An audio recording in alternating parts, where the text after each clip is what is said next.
In heavy rain or still water, your tires can actually lose contact with the road and glide over the water. That's called hydroplaning. If you start to hydroplane, first of all, stay calm.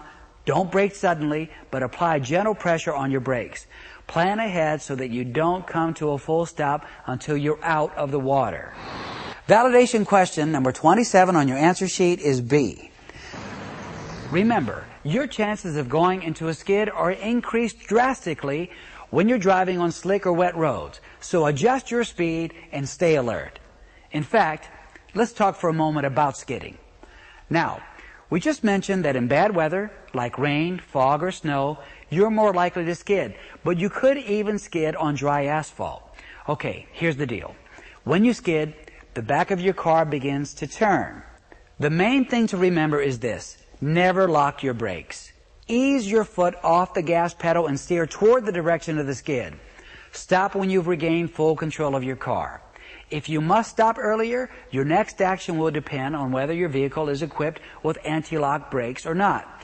If you have anti-lock brakes, just press firmly and the computer will take over. Do not pump your brakes. However, if you don't have anti-lock brakes, you must do the complete opposite. Apply a quick pumping motion into the brake.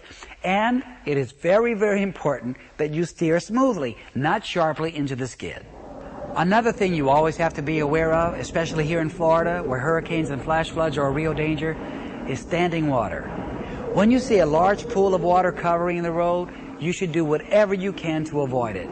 Even if the water doesn't look that deep, don't drive through it. Find a way to get around it. A lot of hazards can be hiding in that water. One of the most treacherous is sinkholes. When there's a heavy rain or tropical storm, the ground can sometimes do unpredictable things. You can have sinkholes, the ground just gives way from all that water soaking through it, and these huge depressions form in the earth, in the roadway, but because it's covered by a pool of water, you have no idea it's there. So, you figure, hey, I can just drive through this water. It's just a puddle, I can get through it no problem, and the next thing you know, your car's 20 feet underwater. It could happen. Another danger we have in Florida is flash floods. That pool of water, even just 6 inches of water, could be hiding a current that will just sweep your car away. Every year they find trucks flipped over into ditches, cars that just got carried away by runoff from a flash flood. So don't drive through standing water. Find a safe way around it. And if you absolutely, positively have no other option but to drive through it, then please be careful. Keep an eye out for currents. Drive slowly. You never know how deep that water really is or what it's hiding. Now, let's look at some vehicle emergencies you may encounter and how you should be prepared to handle them.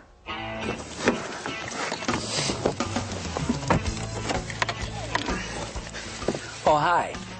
Here's what you should do if your car has a mechanical breakdown. If possible, move your vehicle out of the traffic lane and park where the disabled vehicle can be seen for at least 200 feet in each direction. Turn on your emergency flashes, raise the hood, stay away from the traffic lanes, and keep passengers away as well. If you use emergency flares, install them 500 feet away from your vehicle.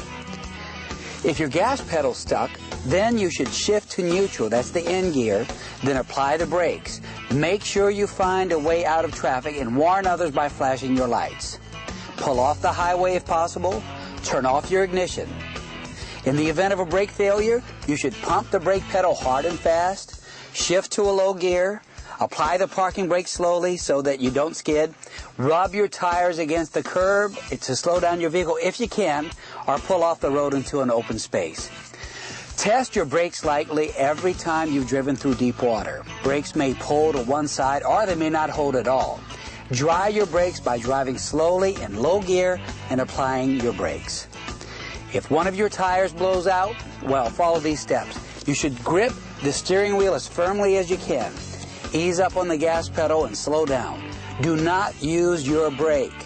Look for a safe place to pull over, and when you feel your car is under control again, gently start braking. Let's say your car's hood flies up while you're suddenly driving. You should slow down, find a way to keep your eyes on the road, either through looking through the crack between the hood and the body of the car, or look out the side window. Pull over as soon as you possibly can. On your validation sheet for question number 29, mark down a C as in cat. Power steering failure could be caused by a stalling engine, a low level of power steering fluid, a broken steering drive belt, or a defective pump.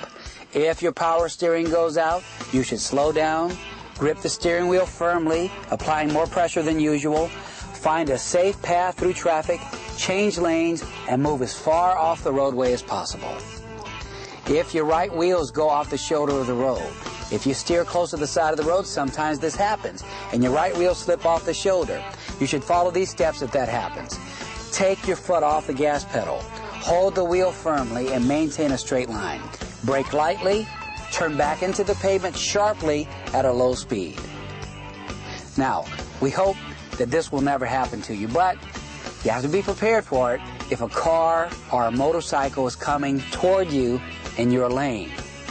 You should sound your horn and flash your lights, brake sharply, be prepared to steer on the side of the road, a ditch, or in the next lane, and it never hurts to pray. Here's what you should do if there's a fire in your vehicle, whether it's under the hood or in the passenger compartment.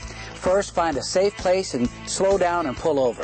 If the fire is small and you have a portable extinguisher, you should attempt to extinguish the fire. If you cannot extinguish the fire and it continues to get larger, get away from the vehicle. There may be toxic fumes and the possibility of an explosion. Never apply water to a gasoline or a diesel fire.